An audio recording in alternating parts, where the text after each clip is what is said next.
पिछले 24 घंटों में मशरिक़ वुस्ता से कुछ ऐसी खबरें सामने आई हैं जो मुस्तकबिल का नक्शा बदल के रख देंगी। इस वक्त जहां ईरान अमेरिका डील की बातें हो रही हैं और पाकिस्तान बतौर मीडिएटर पीछे की तरफ हट चुका है, जबकि कतर अब फ्रंट फुट पर आ चुका है। पाकिस्तान पीछे क्यों हटा, कतर फ्रंट फुट पर क्यों आया और अब मुआहिदा यूरोप में दस्तखत क्यों होगा, इस्लामाबाद में क्यों नहीं हो रहा, इस पर बात करेंगे। इसके साथ साथ मिस्र और तुर्किया ने इसराइल के गिर्द घेरा तंग कर दिया है और अपनी फोर्सेस को इसराइल के बॉर्डर पर डिप्लॉय कर दिया है। इस वक्त जंगी साजो सामान इसराइल के बॉर्डर पर पहुंचना शुरू हो चुका है और मिस्र वाली साइड से इसराइल के लिए खतरे की घंटियां बजा दी गई हैं। जहां इसराइल के लिए खतरे की घंटियां बजाई गई हैं, तो वहीं तुर्किया ने शाम के सदर अहमद अल शरा के लिए भी वार्निंग जारी की है और उसे समझाया है कि सीरिया लिबनानी मुजाहमती तंजीम के खिलाफ कोई कार्रवाई ना करे, कोई एक्शन ना ले, और अगर सीरिया ने ऐसा किया तो फिर अहमद अल शरा को तुर्किया की जानब से मुजाहमत का सामना करना पड़ेगा। तो अहमद अल शरा को वार्निंग क्यों जारी की गई, इस पर भी बात करेंगे। मैं हूं यासिर जराल और आप देख रहे हैं आपका अपना यूट्यूब चैनल। ट्रंप ने एक बार फिर ये दावा किया है और ये तकरीबन 40वीं बार है जब ट्रंप ये दावा कर रहे हैं कि इस हफ्ते के आखिर तक ईरान के साथ मुआहिदा तय पा जाएगा। अमेरिका बड़े बावसूख अंदाज में, बड़े मुस्तनद तरीके से ये खबरें दे रहा है कि मुआहिदा फाइनल हो चुका है। सुप्रीम लीडर मुस्तफा हमनई ने हामी भर ली है और सिर्फ दस्तखत होना बाकी है। दस्तखत करने के लिए यूरोप का मुल्क चुना जाएगा, जबकि कतर अब इन मुज़ाकरात को लीड कर रहा है। पाकिस्तान भी मौजूद है और भी दीगर इस्लामी ममालिक भी मौजूद हैं, लेकिन पाकिस्तान पीछे क्यों हटा, इस पर बात करने से पहले मैं आपको बता दूं कि ईरान ने यह कहा है कि ट्रंप जो ये दावा कर रहे हैं कि मुआहिदा फाइनल हो चुका है, बस दस्तखत होना बाकी है, तो इसमें कोई सदाकत नहीं है। अभी बहुत सारी चीजें हैं जिन पर काम होना बाकी है, अभी बहुत सारे मामलात हैं जिन पर फैसला होना बाकी है, इसलिए ट्रंप की बातों का यकीन ना किया जाए। ट्रंप के सिर्फ एक बयान से आलमी सतह पर जो स्टॉक एक्सचेंज हैं उनमें बेहतरी आई है, जो तेल की कीमतें हैं वो नीचे आई हैं, लेकिन मुआहिदा अभी भी होता हुआ नजर नहीं आ रहा। और ट्रंप ने एक बार फिर ये कहा कि मुझे पाकिस्तान ने, मिस्र ने, तुर्की ने, सऊदी अरेबिया ने, कतर ने, इन तमाम ममालिक ने राब्ते किए, फोन किए और कहा कि ईरान के साथ जो दोबारा स्ट्राइक करने जा रहे हैं उसको रोका जाए, और उनके कहने पे मैंने ये रोक दिया। मैंने आपको अपने पिछले व्लॉग में भी बताया था कि ट्रंप ऐसा ही कुछ करेंगे, क्योंकि जब ट्रंप ने ईरान पर हमला किया तो उसके जवाब में ईरान ने जो जवाब दिया था वो अमेरिका के लिए नाकाबिले यकीन था और अब अमेरिका को जंग बंदी ही करनी थी और मुआहिदा ही करना था। अब अगर मुआहिदे की बात की जाए तो मुआहिदा उन्हीं शराइत पर होने जा रहा है जो शराइत ईरान ने रखी थी। मुत्तहिदा अरब अमारात $3 बिलियन ईरान जाकर कैश की सूरत में उनको देके आ चुका है।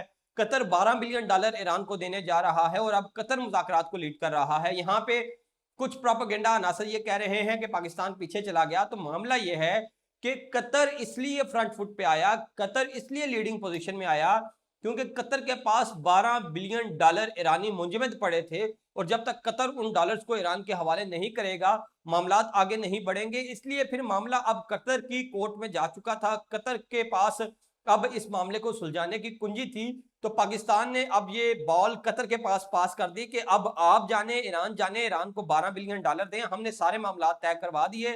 इन $12 बिलियन का मसला है, ये आपने ईरान को देने हैं, तो मुआहिदा आगे बढ़ जाएगा। यही वजह है कि कतर अब इन मुज़ाकरात को लीड कर रहा है, क्योंकि कतर ने $12 बिलियन ईरान को शिफ्ट करने हैं। तो जो मुआहिदा है, एमओयू है, उस पर दस्तखत हो जाने हैं। दस्तखत यूरोप में करने के पीछे वजह यह है कि अमरीकी हुकाम को एक लंबा सफर करना पड़ता है पाकिस्तान के लिए, इसलिए फैसला ये किया गया है कि इस मुआहिदे के लिए कोई दरमियान का पॉइंट मुंतखब किया जाए, और इस मुआहिदे में क्योंकि यूनाइटेड नेशन की जो गारंटी है वो भी दरकार होगी, उसके भी दस्तखत होंगे सलामती कौंसिल के।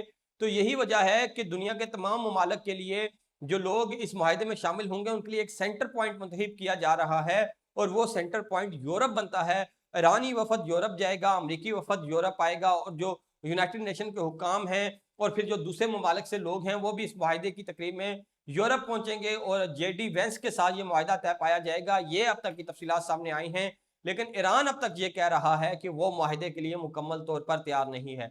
जहां ईरान के साथ मामला तय हो रहे हैं, चीजें फाइनलाइज्ड हो रही हैं, तो वहीं इसराइल का तुर्किया को धमकियां देना महंगा पड़ रहा है, और अब तुर्किया ने इसराइल के गिर्द घेरा तंग कर दिया है। 20 साल बाद तुर्किया की फोर्सेज मिस्र की सरजमीन पर उतरी हैं और मिस्र और तुर्किया की फोर्सेज ने मिलकर इसराइल के बॉर्डर पर फजाई जंगी मशकों की तैयारियां शुरू कर दी हैं, और वहां पे फिजाई जंगी मशकें की जाएंगी। कल को अगर इसराइल के खिलाफ कोई फिजाई जंग लड़नी पड़ी तो तुर्किया उसको मिस्र के बॉर्डर से कैसे लड़ेगा, उसके लिए मिस्र की और तुर्किया की फोर्सेज वहां पे ट्रेनिंग करेंगी।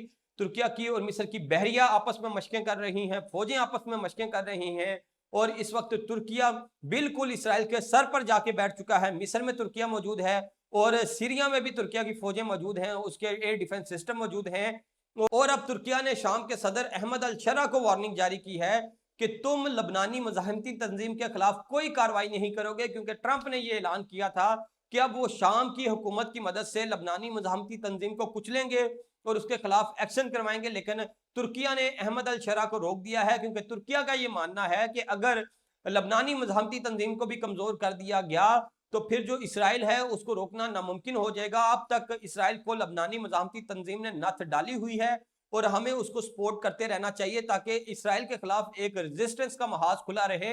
अगर सीरिया ने उस तंजीम को कुचल दिया तो फिर इसराइल के खिलाफ एक महाज बंद हो जाएगा और तुर्किया ये नहीं चाहता कि इसराइल के खिलाफ कोई महाज ऐसा बंद हो। इसके बाद इसराइल तुर्किया की जानब मुतवज्जा हो और जहां तुर्किया इसराइल के खिलाफ महाज जारी रखना चाहता है लबनानी मज़ाहमती तंजीम का, वहीं तुर्किया अब मिस्र के अंदर, वहीं तुर्किया अब सीरिया के अंदर अपनी फौजों को, अपनी मिलिट्री एसेट्स को डिप्लॉय कर रहा है और इसराइल की सरहद पर अपनी फौजी नकलो हरकत को, कुव्वत को बढ़ा रहा है।